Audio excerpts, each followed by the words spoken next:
Hello, dreamers and thinkers, and welcome back to another episode of Undone. On today's episode, we have me. Insert round of applause. I'm currently in the process of working on some really exciting stuff and getting some really amazing guests. So hang tight, bear with me. In the meantime, we have more.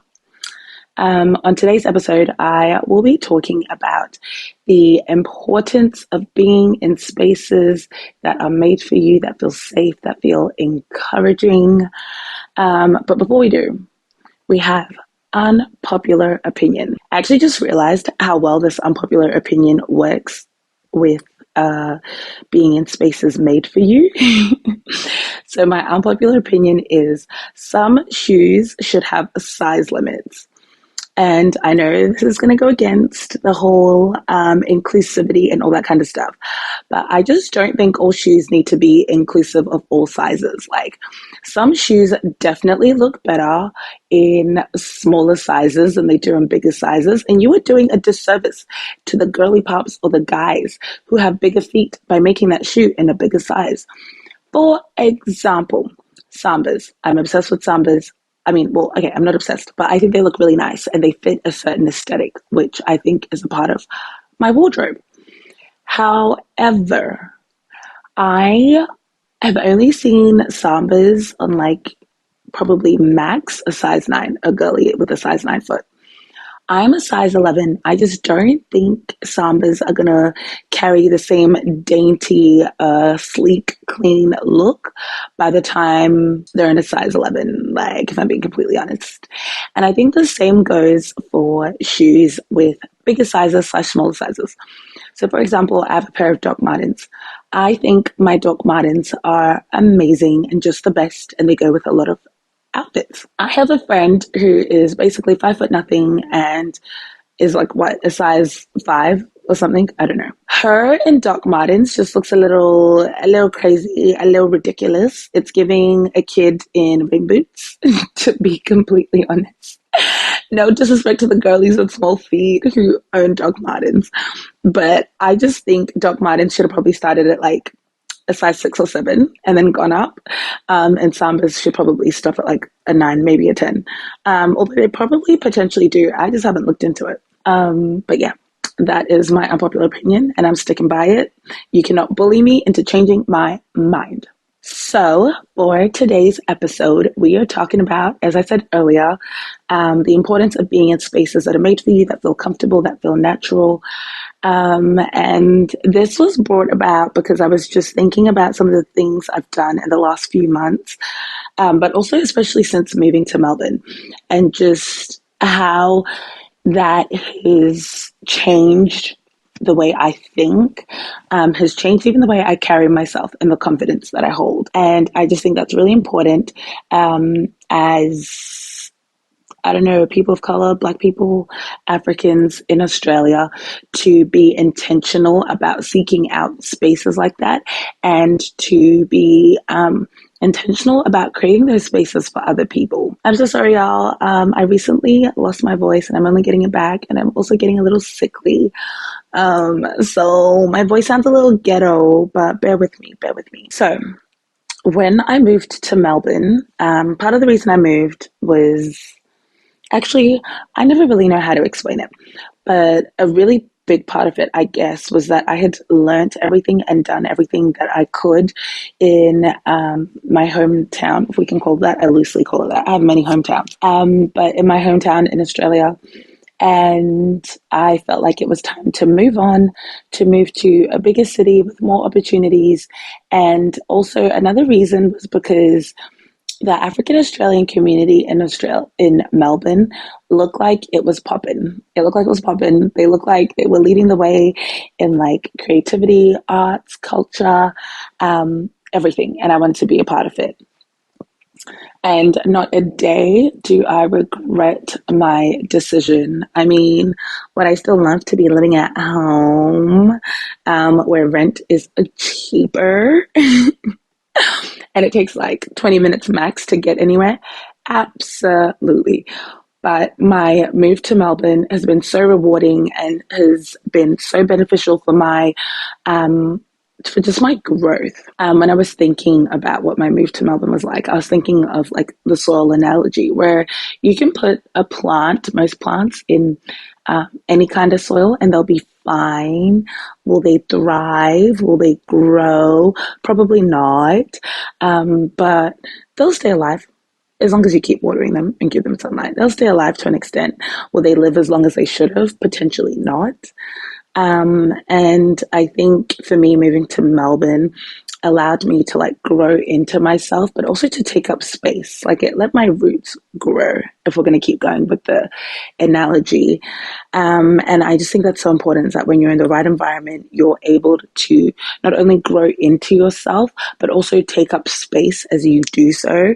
There are a lot of events that are always happening around Melbourne, whether you're into like the art scene, music scene, dance, sport, community space. Like there are always events that are happening. And when I go to those events, I made a point to be really intentional about meeting and speaking to people.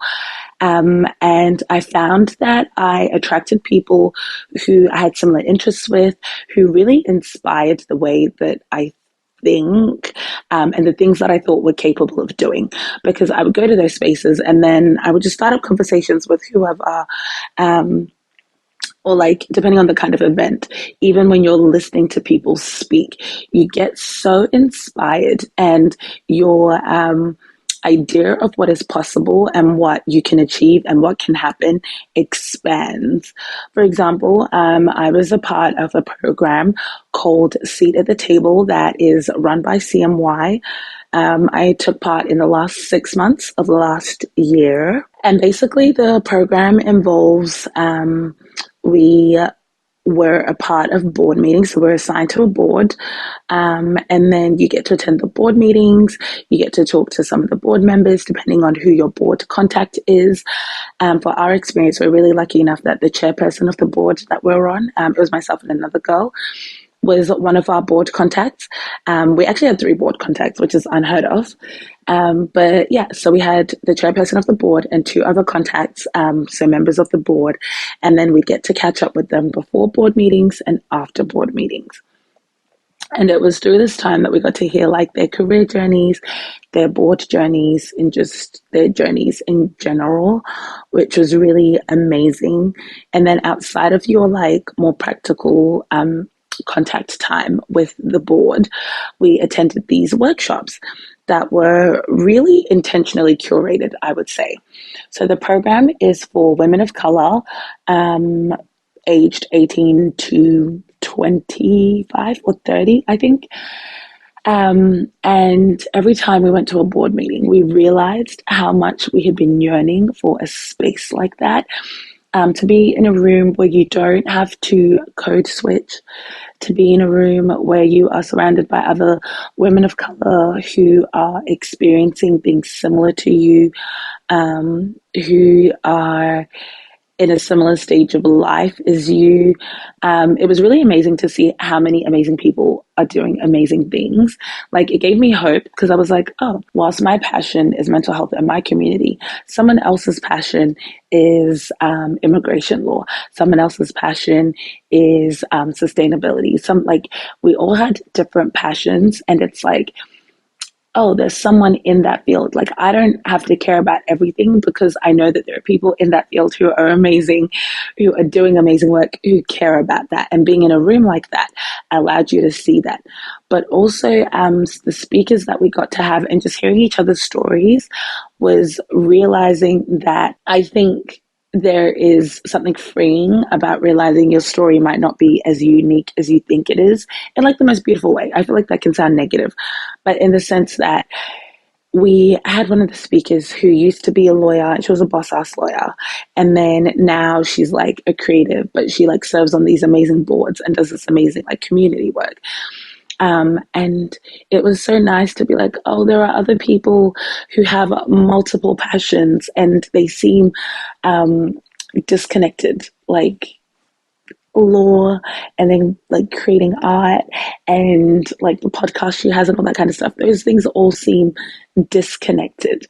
but she's found a way to merge them together to make them work, to really make an impact in the communities and spaces that she's a part of. And her story wasn't unique. There were lots of other females who were in that cohort who had multiple passions that they were working and building towards. And so even being in a room like that was so nice because then it's like, oh, I'm not crazy. Like, you can be passionate about multiple things and want to do multiple things really, really well. And just when I look back and just thinking about this whole topic, I think of this quote that Trevor Noah has in his book, Born a Crime, which I am so obsessed with. If you've ever heard me mention my top 3 favorite books, it is that one, because in as much as it's an autobiography, he explores so many different themes, from like relationships to family dynamics to racism to social structures to so many different things. And so I'm obsessed. But anyway, so in this part of the book, he is talking about the township, and he's talking about the idea of, if you don't know what a township is, look it up. It's kind of like, I actually can't do a good job at explaining what a township is, but it's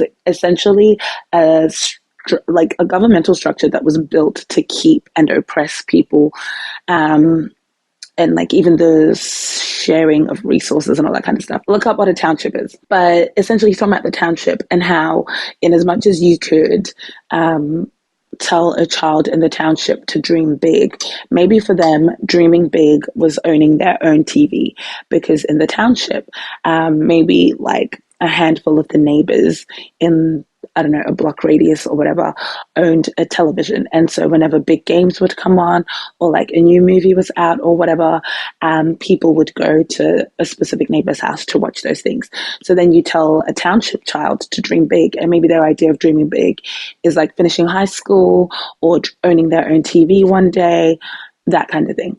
And so he says, we tell people to follow their dreams, but you can only dream of what you can imagine. And depending on where you come from, your imagination can be quite limited. And I think in terms of my move to Melbourne, as well as the spaces I'm being intentional about being a part of and creating, I think it was all about expanding what I thought I could dream of, what I thought would be a possibility, what I thought I could do with my life. And it helps that those spaces are even more encouraging and comfortable. Like the spaces I've come into, they're spaces where I don't have to hide parts of my story, because as a child of immigrants, I think there are certain levels of success that we can get comfortable hitting, just because really being here and being able to thrive and survive in this environment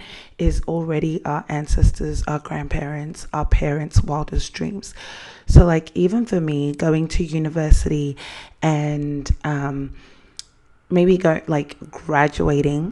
to university and graduating at the age that I did, having achieved some of the accomplishments I have achieved, can seem like such a huge success just because of what my parents' story was, and I can get comfortable with that. But I think that there is so much more that is out there for each and every one of us. And I think when you enter into spaces that celebrate that challenge the way that you think, that allow you to see a different narrative and a different picture, then it expands your imagination and your ability to dream. And I so think that's important. The weekend just gone was the very first Amari Gala to ever happen. For those of you who don't know, Amari Gala is an award celebration for African Australians who are doing amazing work within their communities here in Australia, and it's a celebration of Black excellence. Being in that room was so inspiring to look around. Oh my God, I'm even getting goosebumps talking about it now. To look around and see how many amazing Black people are in different spheres. You've got creatives, you've got artists, you've got musicians, you've got people in public health, you've got people in business, you've got people in like judicial policy, all that kind of stuff. To see people in those spaces, to know that we are represented and we are represented well in those spaces, to see people in community work, all those kinds of things. And to hear the work that they are doing and know the impact that it is having on our community, but on the wider Australian community, is genuinely what I think we all dream of. And what we want is to change the narrative for African Australians in Australia. Like, to change the narrative on the main stages of media, to change the narrative within our own communities for ourselves. I looked around and I was so inspired. I was like, to see the work that people are doing and to be able to say I belong to this cohort is such a flex. It is such a flex.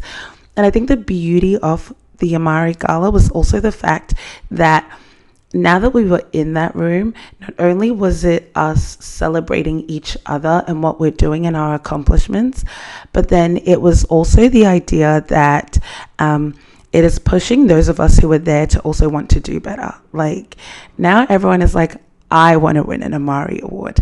And that is beautiful because we are pushing each other and causing each other to expand what we can dream and think and accomplish. And I just think that it is so beautiful. So yeah, I guess I didn't really have much to say. Like, I just think I've been dissecting and chewing on the last couple of weeks the idea of being in spaces that are built for you and that allow you to grow, but also allow you to take up space. Because I think it's one thing to grow internally, but it's definitely another thing to use that growth to take up space within the communities and groups that you belong to. And so, yeah, I am so excited for the very next podcast that you guys are going to hear. We have been working so hard on it. It is my baby. I cannot wait for you guys to get it. This episode was a little late. 1, because I've been working on that. 2, because I didn't know how to finish off this thought, like this train. And then after going to Amari Gala, I was like, this is why I couldn't finish that episode, because this is what I needed to speak about this experience, and to like, it just connected so beautifully. So I do not take it for granted. I think it's a coincidence that I was unable to finish this episode until the weekend that's just gone. But yeah, I'm super excited to share with you guys the next episode. I'm so excited about the guests, the conversation we have, all of it. I hope you guys enjoy it. I hope you guys love it. Share it with all your circles. Share this podcast with all your circles. And I'll see you guys in the next episode. Bye.